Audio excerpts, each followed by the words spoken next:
দুজন রমণীকে বলা হয় পৃথিবীর সবচেয়ে সুন্দরী রমণী। সভ্যতার ইতিহাসের প্রথম নারী এবং ইতিহাসের সবচেয়ে সুন্দরী রমণী কে? হাওয়া আলাইহিস সালাম। আরেকজন আছেন সবচেয়ে সুন্দরী রমণী কে? কে বলতে পারবেন? জি না। 100 টাকা পুরস্কার বলেন। হ্যাঁ, নাম কি? মাশাআল্লাহ, ওই ওকে পুরস্কার দিও। কি নাম তোমার? মাশাআল্লাহ মাশাআল্লাহ। দ্বিতীয় সুন্দরী রমণী, দুজন রমণীকে বলা হয় পৃথিবীর সবচেয়ে সুন্দরী রমণী। আপনি যাদেরকে দেখে সিডিউস হচ্ছেন, যদিও এদেরকে দেখে সিডিউস আর কিছু নাই, কারণ এরা তো সুন্দর না, কোনো দিক থেকে সুন্দর না, না পোশাকের দিক থেকে, না চেহারার দিক থেকে, না ফিজিক্যাল স্ট্রাকচারের দিক থেকে। এদেরকে দেখে তো পাগলও সিডিউস হবে। তো আদম আলাইহিস সালাম এবং আদম আলাইহিস সালামের স্ত্রী হাওয়া আলাইহিস সালাম এবং সারা আলাইহিস সালাম ইতিহাসের সবচেয়ে সুন্দর রমণী। ইতিহাসের সবচেয়ে সুন্দর রমণী কাদের স্ত্রী ছিলেন? নবীদের না অন্য কারো? এজন্যই বলি, আপনি যদি পবিত্র থাকেন, আল্লাহওয়ালা মানুষ হন, ইনশাআল্লাহ তাআলা আল্লাহ পাক আপনার ঘরে একজন নেককার পুণ্যবতী সুষ্ঠী স্ত্রী দান করবে। আপনি যদি এইসব অশ্লীলতার গোলক ধাঁধায় পড়ে নিজের ঈমান হারিয়ে ফেলেন, চরিত্র হারিয়ে ফেলেন, সম্ভাবনা খুবই কম যে আপনি একজন দিনদার মেয়ে পাবেন। বরং আপনি এমন কাউকেই পেতে পারেন যে আপনার মতোই।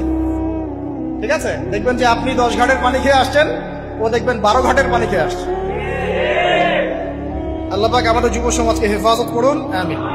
আল্লাহ পাক এবার আদম আলাইহিস সালামকে বলছেন, ইয়া আদম, হে আদম, উসকুন আনতা ওয়া যাওজুকাল জান্নাহ।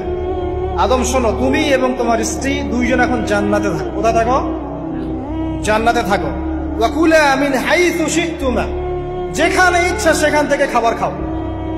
জান্নাতের নাজ নিয়ামতের কথা তো আপনারা শুনেছেন অনেক, আমি ওইগুলো বলতে যাচ্ছি না, সময় চলে যাবে। যা ইচ্ছা তাই পাবেন সেখানে, যা ইচ্ছা তাই। এমন একটা জায়গা যেটা কখনো কোনো চোখ দেখে নাই, কোনো কান শোনেও নাই।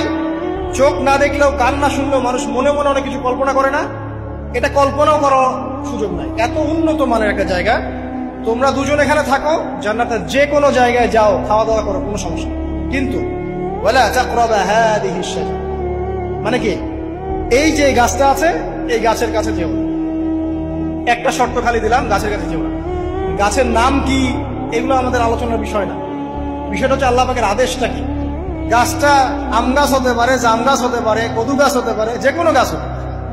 এটা নিয়ে আমাদের কোনো মাথা ব্যথা নাই। মাথা ব্যথা হচ্ছে আল্লাহ পাকের আদেশ, এই গাছের কাছে যেও না, বাস যেও। আচ্ছা, ফাতাকুনা মিনাজ জালিমিন, যদি চলে যাও তোমরা দুজন এখানে, তাহলে তোমরা দুজন কিন্তু জালেম হয়ে যাবে।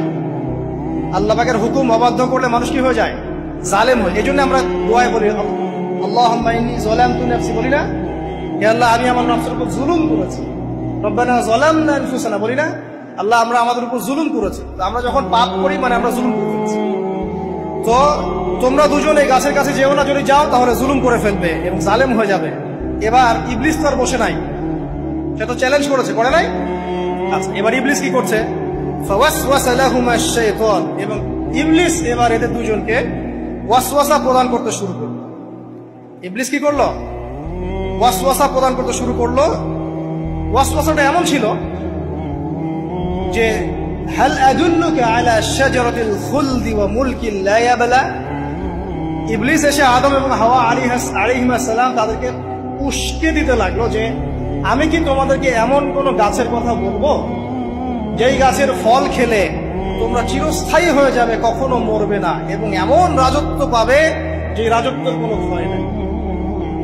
ইবলিসের টোপটা কি দেখলেন? চিরস্থায়িত্বের টোপ এবং কিসের টোপ? রাজত্বের টোপ। এটা সূরা তহার মধ্যে আছে। অন্য সূরায় আছে যে, আমি কি বলে দিব এমন গাছের কথা যে গাছের ফল খেলে তোমরা ফেরেশতা হয়ে যাবে, কখনো মরবে না। তাহলে চিরস্থায়িত্বের টোপ এবং এই যে কিসের? রাজত্বের এই যে টোপ, এই দুইটা হচ্ছে মানুষকে আল্লাহর পথ থেকে ডিসিভ করার একটা মানদণ্ড। কথা বুঝতে পারছেন? এই পৃথিবীতে যত মানুষ পথভ্রষ্ট হয়ে গেছে জন্য হয়েছে অনেকেই, আর অনেকে চিরস্থায়িত্বের জন্য হয়েছে। ফেরাউন নমরুদ চিরস্থায়িত্বের লোভে পড়ে পথভ্রষ্ট হয়নি? আর ওই সময় থেকে শুরু করে এখনকার বিশ্বে যারা ক্ষমতাধর, এরা কি ক্ষমতার দাপটে পথভ্রষ্ট হচ্ছে না?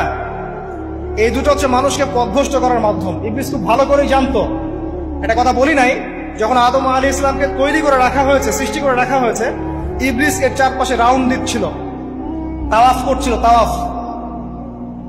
এবং মানব শরীরের এবং মানব মস্তিষ্কের, মননের দুর্বল পয়েন্টগুলো সে ফাইন্ড আউট করছিল। কারণ সে কিন্তু অনেক জ্ঞানী ছিল, সে কিন্তু প্রচন্ড জ্ঞানী ছিল। এখনো কিন্তু সে প্রচন্ড জ্ঞানী, এবং তার অভিজ্ঞতার ঝুলি এখন অনেক বেশি, তাই না? ওর বয়স হয়ে গেছে না, এখন প্রচুর বয়স। তো তাওয়াফ করে করে সে মানুষের দুর্বল জায়গাগুলো ফাইন্ড আউট করেছে। একটা হচ্ছে পেট, একটা প্রবৃত্তি, একটা হচ্ছে নারীর প্রতি আসক্তি, ঠিক আছে, একটা ক্ষমতার লোভ, একটা চিরস্থায়িত্বের লোভ। এগুলো হচ্ছে মানুষের দুর্বল জায়গা। ইবলিস এগুলো ফাইন্ড আউট করে ওইভাবে চাল দিয়েছে। কথা বুঝতে পারছেন? একটু খেয়াল করে দেখেন, এখনকার বিশ্বে যত অন্যায় হচ্ছে, ম্যাক্সিমাম পাপ হচ্ছে পেটের কারণে। পেট। সুদ খায় কেন? পেটের কারণে। ঘুষ খায় কেন? পেটের কারণে। ইভেন যে এখন জেনা করছে, ওদেরকে তো এখন যৌনকর্মী বলতে হয়, তাই না? সম্মান দিয়ে কথা বলতে হয়। যৌনকর্মী যারা, তারাও দেখবেন পেটের কারণেই করছে, পেটের কারণে। তারপর দেখবেন মানুষের সম্পদ আত্মসাৎ, ওই যে ছেলে মেয়ে বাল বাচ্চার জন্য। পেট মানে মূল জিনিসটা কি? পেট। এবং চিরস্থায়িত্ব, ক্ষমতার দাপট আর প্রবৃত্তির দাসত্ব, এগুলো হচ্ছে মানুষের সবচেয়ে দুর্বল পয়েন্ট। দেখবেন ম্যাক্সিমাম পাপ হচ্ছে মেয়েদের কারণে। মেয়েদের কারণে না? মেয়ের পিছনে। মেয়ের পিছনে আপনি চলে গেছেন, এখানে আত্মহত্যা করছে কেউ, কেউ এখানে আপনার জেনা করছে, কেউ ধর্ষণ করছে, কেউ পরকে লিপ্ত হচ্ছে। মানে মেয়েরই কোনো পাপ। ওই যে বলে না, দুইটা পাপ যাকে পেয়ে গেছে তার লাইফটা ক্র্যাশড। একটা হচ্ছে মেয়ে, একটা হচ্ছে টাকা। অর্থ সম্পদ লালসা যার মধ্যে পেয়ে বসেছে, এর জীবন শেষ। আর যার মেয়ের নেশা আছে, মেয়ের নেশা যার মধ্যে আছে, এর জীবন শেষ। একে আপনি হেদায়েতের পথে আনতে পারবেন না, ইল্লা মাশাআল্লাহ, আল্লাহ পাক যদি না চান। আসেন, আর ইবলিস তাওয়াফ করছিল এবং সে কিন্তু টোপ দিল, চিরস্থায়িত্বের টোপ দিল। এবং কিসের টোপ দিল? ফেরেশতা হয়ে যাবে, অমর হয়ে যাবে। এবার আমাদের পিতামাতা আদম এবং হাওয়া আলাইহিস সালাম, তারা কিন্তু ফল খেয়ে ফেললেন। আর এটা এমন নয় একবার ওয়াসওয়াসা দিয়েছে বাস খেয়ে ফেলেছেন, এমন নয়। কন্টিনিউয়াসলি সেই কাজটা করেছে। একটা মানুষ যখন জেনা করে, ইবলিস কি একবার এসে বললেই কেউ জেনা করে ফেলে? আস্তে আস্তে কিন্তু মানুষ জেনার পথে যায়। ওই যে প্রথমে একদিন, অনেকদিন একটা লেকচার দিয়েছিলাম না, প্রথমে গার্লফ্রেন্ড বয়ফ্রেন্ড একটা সম্পর্ক হয়, তাই না? তারপর কথাবার্তা হয়, মোবাইল ফোন এক্সচেঞ্জ করে, নোট এক্সচেঞ্জ করে, কফি খায়, আস্তে আস্তে ডেটিং এ যায়, পরে দেখবেন এক পর্যায়ে গেছে না।